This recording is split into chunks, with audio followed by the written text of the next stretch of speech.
Imagine this. You're in a room full of people, all chasing success. Some play fair, work hard, and stay true to their values. Others lie, manipulate, and crush anyone who stands in their way.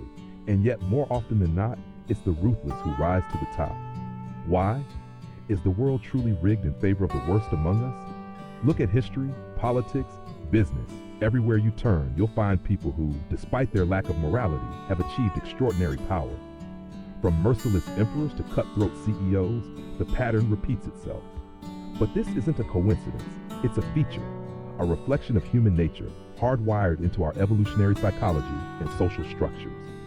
In a world of limited resources, competition is inevitable.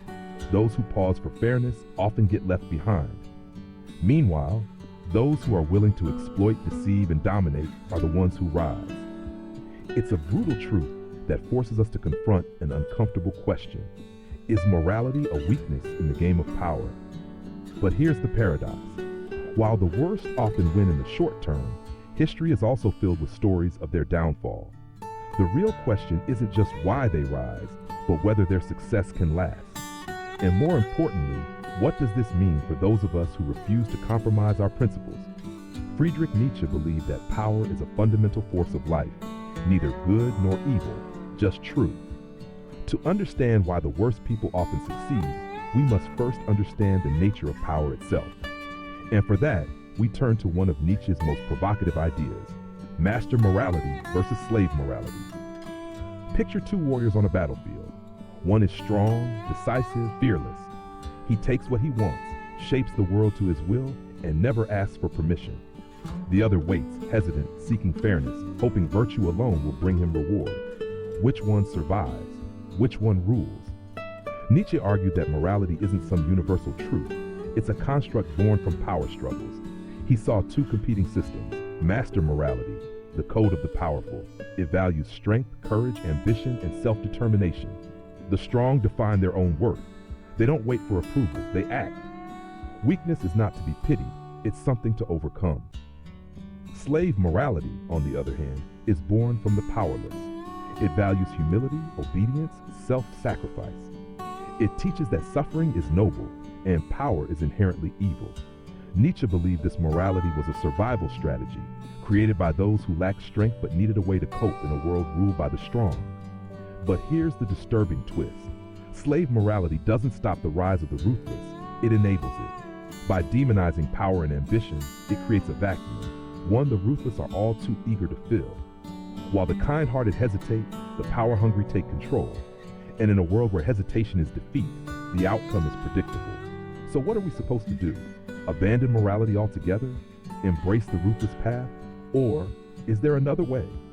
To find it, we need to go deeper into the psychology of those who rise.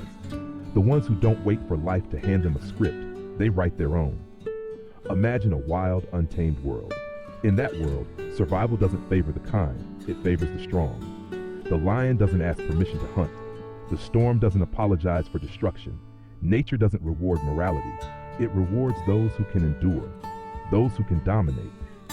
Human society might look civilized on the surface, but beneath it, the same primal game continues. And those who rise, they share one defining trait: ruthlessness. Not necessarily cruelty, but the ability to act with clarity, without guilt, without hesitation. It's not an accident, it's evolution. A survival trait that has allowed individuals, kingdoms, and empires to seize control in a world that doesn't wait. In competitive environments, we repeatedly see the same patterns: high ambition, low sensitivity to fear, and, perhaps most controversially, a diminished sense of empathy toward those who stand in the way. This doesn't mean that all powerful people are psychopaths, but it does suggest that many possess psychological traits that allow them to act without the emotional restraints that hold others back.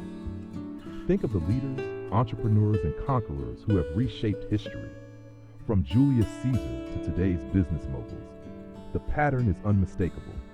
Hesitation is a liability. Power is taken, not given. The strong don't wait for permission to lead. They step forward, take risks, and deal with the consequences later. This is why the ruthless often rise while the hesitant fade into the background. But here lies the paradox. Ruthlessness alone is not enough. Those who wield power without wisdom often face spectacular downfalls. The same traits that help someone climb to the top can become the seeds of their destruction. A leader who rules through fear alone is eventually consumed by the very forces they once controlled. History is filled with tyrants who believed they were invincible until they weren't. So, if power often belongs to the ruthless, does that mean morality and fairness are doomed to fail? Not necessarily, but to understand why, we must confront one of the greatest illusions of modern life, the belief that the world is fair. From childhood, we're told a comforting story, that good people are rewarded, justice always prevails, and the world operates on merit. Fairy tales, religious teachings, and moral philosophies reinforce this view. Yet when we step into the real world, a brutal contradiction emerges. The hardest workers are not always the wealthiest, the most honest are rarely in power, and the kindest hearts often carry the heaviest burdens. This disconnect isn't a flaw in the system, it is the system.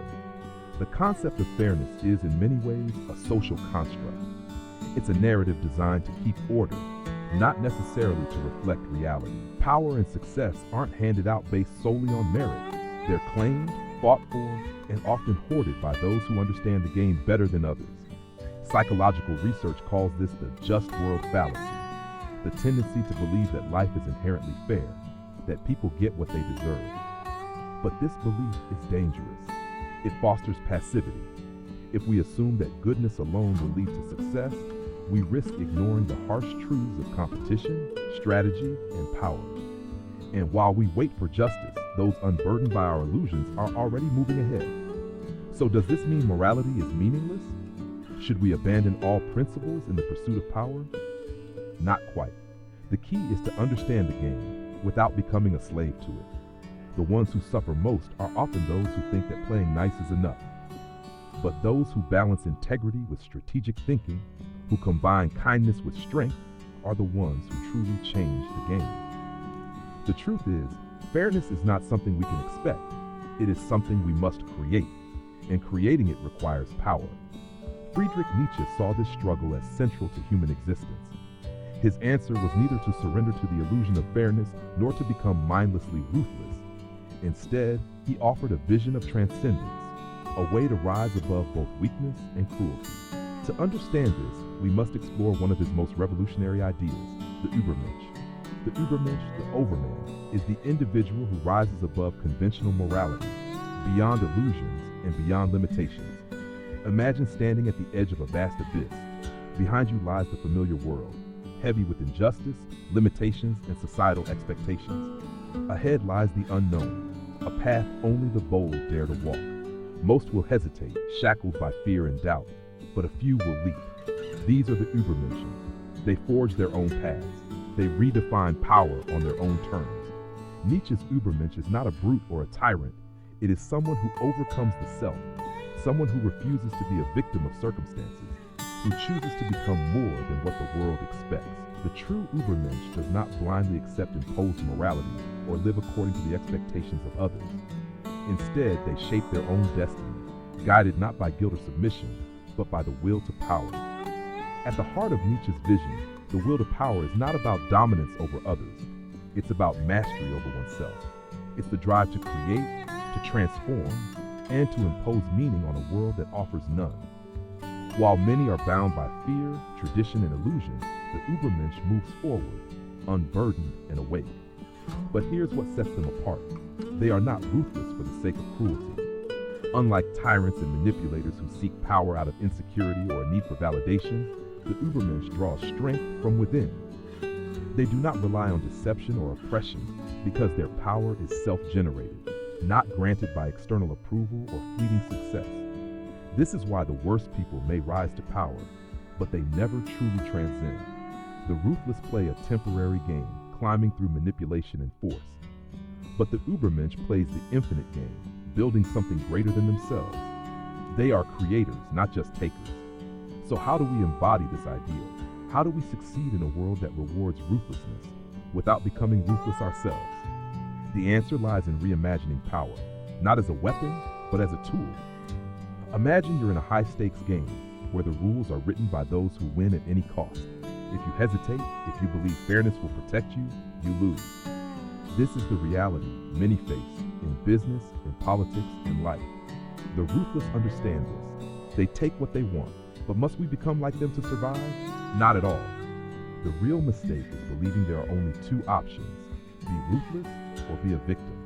There's a third path, one that blends strategic thinking with integrity. It allows you to compete without losing your soul. Nietzsche's philosophy isn't about blind domination. It's about overcoming weakness while staying authentic. It's about understanding power without being enslaved by it. Here's how. One of the greatest weaknesses people carry is the belief that life should be fair. It isn't. It never was. The strongest competitors realize this early on. They don't waste time complaining about injustice. They learn the rules of the game and play it wisely. This doesn't mean abandoning ethics. It means understanding that power is neutral and those who grasp its nature wield it best. Many fail because they believe kindness alone will lead to success. But power is rarely given. It is taken. This doesn't mean becoming cruel. It means understanding those who would exploit your kindness. It means developing strategic empathy, the ability to read people deeply, to anticipate motives, and to navigate deception without becoming deceptive yourself. Most people are ruled by fear. Fear of rejection, failure, or standing alone. But the Übermensch develops internal power. They embrace discomfort, take risks, and forge their own path in the face of opposition. The most successful people don't wait for permission. They create opportunities where none exist. There's a difference between mindless ruthlessness and controlled ruthlessness. The former destroys for its own sake. The latter makes hard choices when necessary, walking away from toxic relationships, confronting harsh truths, or making unpopular decisions. That's not cruelty, it's strength, and real strength lies in knowing when and how to use it. Yes, the ruthless often rise quickly, but they also fall just as fast. Why? Because their power is built on exploitation, not creation. The true Übermensch builds, whether it's a business, a movement, an idea, or a new self. When you create value, you become indispensable. You don't need to manipulate, because your power is earned, not stolen. So, can you succeed in a world that rewards the ruthless? Absolutely. But only if you stop playing by the old rules. Stop expecting fairness. Start mastering power on your own terms. And this brings us to the ultimate question. Is power itself evil, or is it simply misunderstood? Power is the force that moves the world. It shapes the lives of those who possess it and those left at its mercy. But Nietzsche never saw power as inherently evil. To him, the drive for power wasn't about stepping on others. It was about surpassing yourself. It was about self-overcoming, transcending fear, limitations, and dependency. In the hands of the wise, power isn't a tool of oppression. It's a force of transformation. Power, the force behind every great transformation and every tragic downfall. In this very moment, you have the potential to become more than you ever imagined. But throughout history, power has often been seen as dangerous. We've watched countless leaders rise, only to be consumed by ego, greed, and tyranny once they seize control. It leaves us with a burning question. Is power evil, or does it simply reveal who we truly are? Nietzsche didn't believe that power in its essence was about domination or destruction. At its core, power isn't about controlling others. It's about conquering yourself. It's the drive to transcend your limitations, to strive for greatness, and to create your own values, not blindly inherit society's moral codes. Yet in a world where virtue is publicly celebrated, those who seek power are often treated with suspicion. We've been taught to equate ambition with selfishness and leadership with corruption. But what if this is all backward? What if rejecting conventional morality, what if writing your own rules, isn't a betrayal of virtue, but the truest expression of life itself? Raw, unfiltered, unapologetic. Nietzsche's will to power wasn't a thirst for control. It was an internal flame, a force that drives you to live fully, to test your limits, and to shape your existence with your own hands.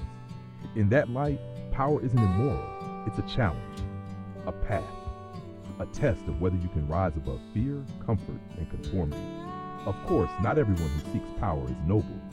The path itself is neutral, but the intent behind it determines whether you rise or fall. Do you want power to dominate others, or to transcend your former self? Because the truth is this: power is not inherently evil. It's a tool. In the hands of someone with vision and integrity, it becomes a force for transformation. But when used for ego, control, or oppression, it simply exposes the darkest corners of the human soul. Nietzsche's challenge to us isn't just to have power, but to master it. To pursue it not for validation, but for growth. Not to bend others, but to expand what we're capable of becoming. So, if this exploration of power and success has stirred something in you, challenged your assumptions, or sparked a deeper curiosity about life and philosophy, then subscribe to the Mirror of Being. Hit the like button, share this with someone who needs to hear it, and stay tuned. We drop new content every day. Together, let's keep walking this path toward understanding, toward mastery, and toward becoming more than we are today.